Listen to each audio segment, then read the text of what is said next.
झारखंड में श्रद्धा मर्डर के जैसा ही एक घटना और सामने आई है और इस बार जो है बिल्कुल वही पैटर्न है जिसमें कि एक लिव इन रिलेशनशिप में रहने वाले दो लोगों में झगड़ा होता है और फिर जो है उस लड़की की हत्या कर दी जाती है और शव को कई टुकड़ों में काट के फेंक दिया जाता है। केवल जगह अंतर है, ये इधर दिल्ली के आसपास कहीं हुआ था और ये दिल्ली की झाड़ियों में महरौली के जंगलों में फेंक दिया गया था। इस बार ये घटना झारखंड में हुई है। मरने वाली महिला का नाम बताया जाता है कि रूबिका पहाड़ी है और उस इल्ज़ाम में जो उसके पति को गिरफ्तार किया गया है उनका नाम दिलदार अंसारी है।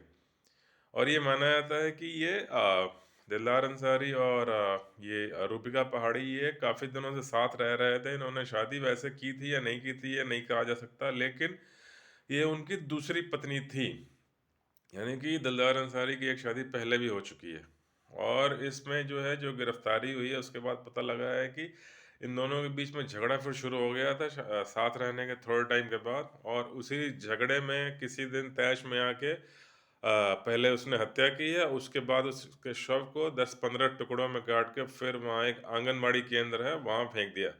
और बाद में जब लोगों ने देखा कि कुत्ते जो है जो आवारा कुत्ते वो शव के कुछ टुकड़ों को घसीट के ले आ रहे थे या खा रहे थे, तब लोगों को शक हुआ कि ये तो किसी या इंसान के शरीर का हिस्सा लगता है। तब उन्होंने पुलिस को सूचना दी, हंगामा हुआ, लोग इकट्ठा हुए, फिर पुलिस ने जो है जांच की और पहचान हुई शव की। तो मालूम पड़ गया कि ये कौन है और ये किसके साथ रह रही है। उसके बाद पुलिस पहुंच गई उसके पति तक और गिरफ्तार कर लिया गया। और इसमें भी जो है जो घटना सामने आ रही है उसमें यही है कि जो पहली पत्नी थी उस कारण इन दोनों के बीच में झगड़ा शुरू हो गया था।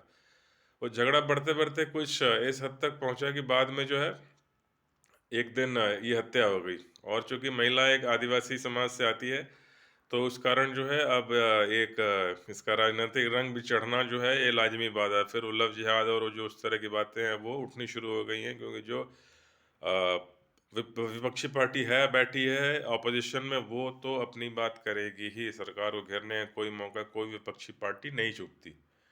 अब इसमें देखिए ये और भी कुछ घटनाएं सुनने में आती। कई बार कई घटनाएं जो हैं वो समझ में नहीं आता और वो अ, निकल जाती हैं, कई चीज़ें हाईलाइट हो जाती हैं।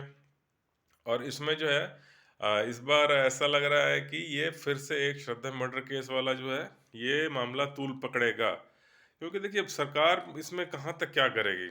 ये कहीं ना अपने लोगों को ही सोचना है कि आप जब एक समाज में हैं तो एक आपका बिहेवियर आपके हाथ में है। सोशल बिहेवियर जो एक सामाजिक संस्था है, सोशल इंस्टीट्यूशन है, मैरिज, फैमिली, उसके अंदर ही रहना चाहिए। क्योंकि जहाँ भी डिविएशन सुनने में मिला कि कोई अपने मन से रह रहा है, किसी ने पहले शादी कर रखी है उसके साथ कोई लिव इन रिलेशनशिप में रह रहा है, वहाँ इस तरह की घटनाएं सबसे ज़्यादा सुनने में आती हैं।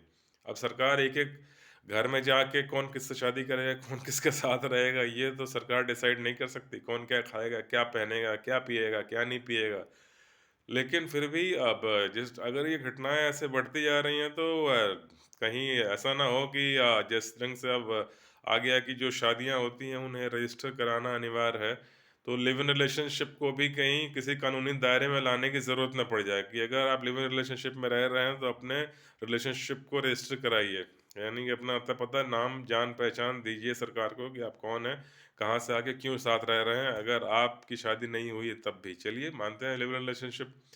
ये लोग कहें कि भाई आज़ाद भारत है, हमें तो हक है किसी को भी अपना साथी चुनने का, किसी के भी साथ रहने का। लेकिन अब रह रहे हैं तो जैसे कि शादियों का रजिस्ट्रेशन अनिवार्य हो गया है, उस ढंग से कहीं लिव इन रिलेशनशिप का रजिस्ट्रेशन भी ना अनिवार्य करना पड़ जाए, ताकि कोई ट्रैक तो रहे, कुछ पता तो चले कि कौन है, कहाँ से आया है, क्या कर रहा है, नहीं कर रहा है। अब नहीं तो इस ढंग की घटनाओं को रोकना बहुत ही मुश्किल होगा और ये घटनाएं आने वाले समय में और दिनों दिन बढ़ती जाएंगी। क्योंकि देखिए आर्थिक आज़ादी जो है, फाइनेंशियल इंडिपेंडेंस आई है तो अच्छी बात है। हर कोई आज अपनी कमाई कर रहा है, इसलिए घर वालों का सुनना ज़रूरी नहीं है। क्योंकि लोग कहते हैं कि मैं खुद कमाता हूँ या कमाती हूँ, मैं अपने पैरों पे खड़ा हूँ या खड़ी हूँ, मैं अपने फैसले खुद ले सकती हूँ। इसलिए माँ बाप की कोई अब उतनी सुनता नहीं। समाज के जो धागे हैं वो टूटते जा रहे हैं। कहीं न कहीं ये जो फाइनेंशियल इंडिपेंडेंस है, ये इसके पीछे है। अच्छी बात भी है, क्योंकि जब फाइनेंशियल इंडिपेंडेंस नहीं थी तो खासकर लड़कियों का शोषण बहुत हुआ था, परिवार के नाम पे, समाज के नाम पे। अब ये आर्थिक स्वतंत्रता आई है तो ये अपने साथ कुछ एक होता है कि हर मतलब रोशनी के नीचे एक परछाई भी आती है, तो अपने साथ कुछ डिमेरिट और कुछ इसकी जो नुकसान वाला पार्ट है वो भी लेके आई है, क्योंकि अब किसी का कोई जिम्मेवार नहीं है। कहता है ना, किसी का माई बाप नहीं है, भाई क्या होगा तुम जानो। तो वो वाला समाज बनता जा रहा है। तो इसमें अभी तो ऐसा लगता है कि ये लोगों के रिश्तों पे भी जो है कहीं अब शादियों का जो ये कानून है, कितनी शादी, दो से ज़्यादा शादियां जो है इलीगल होंगी, इस पे भी कहीं कानून है कहीं नहीं है, किसी के लिए कुछ है किसी के लिए कुछ है। तो इन चीज़ों में जुडिशियल रिफॉर्म करना होगा, और अपराध करने के पहले इंडिया में कोई ज़्यादा जो अपराध करने वाले हैं वो नहीं सोचते, क्योंकि कन्विक्शन रेट मुश्किल से 1-2% ही है। लोग जानते हैं कि 100 केस में मुश्किल से 1 या 2 में सज़ा होती है, बाकी में लोग छूट जाते हैं। और सज़ा भी होती है तो उसमें जो अपराधी प्रवृत्ति के लोग हैं वो जानते हैं कि भाई हम जेल में मैनेज कर लेंगे, और वहाँ से जो इतने टाइम के बाद निकल आएंगे। जेल में भी हम चाहें तो ठाट बाट से रह सकते हैं। तो इन चीज़ों में कहीं अब थोड़ी सख्ती लाने की ज़रूरत है। देर सवेर नज़र पड़ेगी ही इस पे भी कि आप शादी है तो कितनी शादियां कर सकते हैं, क्या कानूनन वैध है, क्या गैर कानूनी है, और अगर आप बिना शादी के भी साथ रहते हो तो भाई उसके लिए भी कहीं ना कहीं अब कुछ जान पहचान, कुछ एक रजिस्ट्रेशन होना चाहिए लिव इन रिलेशनशिप का भी। ये बातें अभी ऐसी लगती हैं कि दूर है, लेकिन घटनाएं ढंग से बढ़ते रहें तो ये आ भी जाएगा, कोई बड़ी बात नहीं है।